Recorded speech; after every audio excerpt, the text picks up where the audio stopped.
he's got an opportunity now to hit the ground running in the Club World Cup and really prove that he can nail down that number 9 position for Chelsea next season. This is always fascinating, Frank, and I'm sure you've experienced it. A player that has done well at a club which isn't necessarily under the spotlight like Chelsea is. And it's kind of sink or swim, isn't it? Especially as a striker. Yeah, because expectations are going to be big and the pressure is going to be huge. Is it one of those things that you don't know until you try? Like, if I'm looking to buy a player, what am I looking? What are the signs that kind of give me an idea as to now, whether or not you won't know before you experienced it. Right. And that's the thing. And when you're a player, you're a competitor, you want to play for the best clubs and you want to try. Hopefully it's going to work. When I came to Chelsea, I was completely unknown, so that was kind of Frank Who, so that was nice. But guys come like Vialli, Zola, they came with they had a big pressure, even if it wasn't the Chelsea that we know now. But Delap's going to have a pressure. Fans are fed up with a bad striker, let's say, and they want somebody productive. And I was wondering why Mboma doesn't want to come to Chelsea. I mean, was it a possibility or not? James maybe knows better, but I would have loved to see him at Chelsea. And I think it would have been very good for the club. But let's give a chance to Liam and see how it works. But unless you have tried, you wouldn't know if you deserve to be a Chelsea striker. Don, you've seen it. Obviously, Stevie talks about it at Liverpool. You've seen players scoring for fun in clubs that don't get that same sort of attention. Absolutely, and this will be a test of actually what is Liam Delap like. I mean, he got 12 goals in an Ipswich side that really struggled. They obviously lost a million games in the service that he got. So the goals that he did score was quite impressive. But now you put that Chelsea shirt on, I mean, straight away I'm thinking, like, he's got the talent, he's got the size, his build is good, He's competitive, he likes to win duels in the air, he's physically very strong.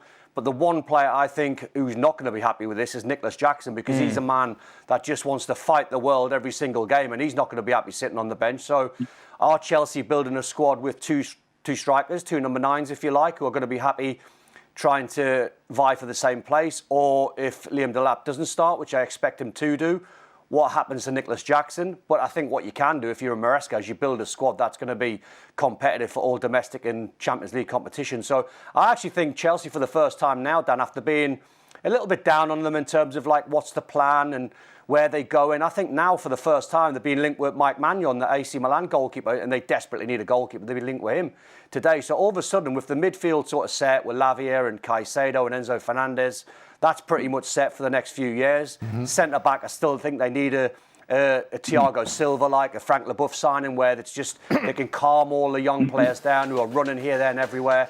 And then all of a sudden, if you can get your wingers flying, and that probably goes back to the lack of form of Jadon Sancho or Madueke at times, because sometimes possession's a little bit slow, but certainly if they signed Mike Maignan, I mean, I got it badly wrong with Andre Onana when he was at Inter, because he looked good there and he bombed at Man United, but this guy can't bomb, he's too good. James, where are we on Magnan's future? Well, I think what's going on here is Magnan's got a year left on his Milan deal, from the way this has come out and from the conversations I've had today, I think this is the players' side driving the interest to sort of say, right, what's out there? We've got a year left. It's a lot easier to sort of go and negotiate with Milan about a new deal if there's an offer on the table from a big club. Now, that's not to say there's nothing in this, because as Don said, I think everybody could see Chelsea, even though they've got about 26 keepers on their books, they need a good one. And, he would fit that bill. He would be, I think, 30 million euros was the kind of price I heard floating around today, which again is not prohibitive, proven, could come in. I mean, he doesn't really fit the mould, I would say, of a Chelsea signing. When you look at the sort of policy under the Bowley-Clearlake era, it's been to sign youngsters and try to bring them up and develop them. I think he's 30 next month, the Milan goalkeeper. So he's sort of at the other end of his career, but you can make the case, for an exception for a goalkeeper. So this one is very early stages, but you can see how it could fit together. But equally, I could see a scenario where we're sat here in 6 weeks, 8 weeks' time, and he signed a new deal at Milan. as much as I love Mike, Magic Mike is his nickname. Okay. Is there some sort of movie that? No, because the guy is so exceptional. And you've been asked to be in that movie.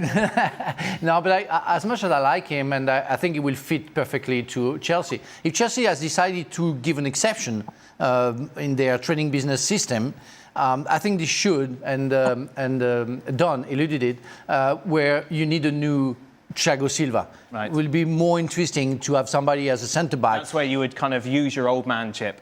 Yeah, exactly. If you had that would be, for me, my decision. But if they decide to go for Mike, that's a very good decision because the guy is a real good What I'm goalkeeper. talking about is if you know him. You're not going Mike. No. Well, yes, I know him, and I appreciate him, and I think it will be very useful to Chelsea. James, obviously, everybody waxing lyrical about PSG at the weekend, and a lot of talk about their youth. In theory, it is kind of similar to the plan that Chelsea had, isn't it? And the fact you get young, exciting players, you pay maybe a lot for them, but you try and get them to fulfil their potential. Why has it worked so well for PSG? And despite Don's blabbering, Chelsea are still very much behind the 8 ball.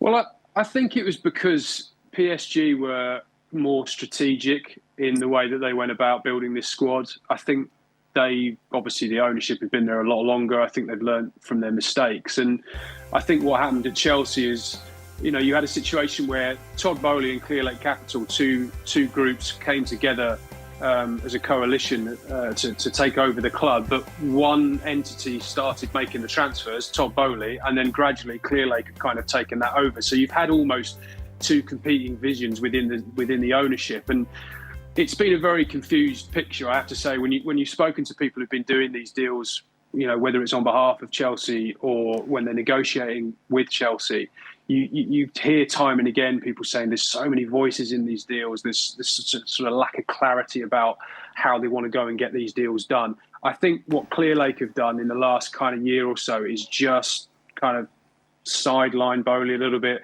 bring a bit of authority, bring a bit of calm to it. And I think that's why you're just starting to see some green shoots there. Obviously, they've sort of exceeded their own internal expectations this season by qualifying for the Champions League. They've now won their first trophy. OK, it's the Conference League, but it can be a stepping stone in the same way that a lot of clubs have used the EFL Cup or the League Cup in the past to go on to win bigger honours. And there's now a bit of kind of credibility to the project, which can only help them really in the market this summer when they're trying to sell it maybe to other players. I think you cannot compare Paris Saint-Germain and Chelsea. Come on, you have to be fair. Fabian Ruiz is 29, Hakimi is 26, Marquinhos is 30. I don't know Donnarumma, how old is he? Remember that Luis Enrique started with Vitinha, Neves, and when Emery, three young guys, and he changed. And when Emery is on the bench, Fabian Ruiz plays. You don't have that kind of possibility with Chelsea. They're only young players. So it's fair to say that Paris Saint-Germain has a young team, but you have like 3-4 players who can handle that. And I always ask for that, experienced players, like 2-3, that would be enough for Chelsea. But that's not part of the business. Are there enough green shoots for you, Ian? At Chelsea, well, as James was saying, they have exceeded expectations. Everybody said they probably wouldn't make the top 4. They did. So they're in the Champions League. They've won a European trophy. The team, I think, is going to get better. It's a young team. There's talk, by the way, I think Magnon would be a fantastic signing if they can get him in goal. I think Delap is going to be promising and only get better. So I think that's a good signing as well. There's some talk they might sell Madueke. So they might be looking to get rid of one of those wide players. It will be interesting to see what developments there are at Chelsea. But I'd say at the moment, although things are a bit chaotic there, usually it is satisfactory work in progress, really. Meanwhile, Arsenal normally pride themselves on getting business done early, James. We've seen in the past under Arteta. Not certainly so far this transfer window, this summer. Like Sesko's been the only player that we've seen linked to the Gunners properly so far. What's going on there? It's only 2 days, Dan. I mean, come on. Give Well, them I'm a bit of time. impatient. We've got to do this show every day, James. We need news. I need something. I mean, look. So Martin Zubimendi, the Real Sociedad midfielder, that deal is done. It's just a case of when they want to announce it. So I would expect that to kickstart their summer fairly soon. I still think Sesko's the number one, but the way it's being painted in some corners is Arteta wants Sesko, Andrea Berta, the new sporting director, wants Gyökeres. I'm not sure it's quite that binary, but I do think there's a little bit of a discussion internally about where they go. The other factor here is that we were led to believe for pretty much the whole of this calendar year that Sesko had a release clause in his contract. Now, Leipzig have kind of privately made it known to us that actually there isn't one, and the fee would be probably 20 million euros higher. You're probably talking about 85 million euros now, when I think that the general kind of consensus was you might be able to get him for around 60 or 65. Wow. So again, that's kind of got everybody thinking, well, actually, again, very promising player, but he's very young. He's not proven at the highest level, obviously not proven in the Premier League either. Is he going to be the striker who can come in and next season win you the title? Because that's obviously what Arsenal want. They don't want someone who's going to come in and wait 2 or 3 years because they've been waiting. They've been runners-up for 3 years in a row. They want the finished product, really. They want someone who they know can come in and get them 20-plus goals a season. And there is a bit of a debate internally at that price about whether he's worth it. That's a lot of money, isn't it? But those people, if it's not their money, they don't care. They can spend it. Right. It would be in their bank account. They will be more careful about that, or more cautious. That's crazy. When you have so many examples of players, and we were talking about Jadon Sancho before, and you know that you're going to spend big money to a player who play for a smaller club. When Sesko played for Leipzig is a family club. You're going to launch him in Arsenal. What is the guarantee that you have that guy is going to produce?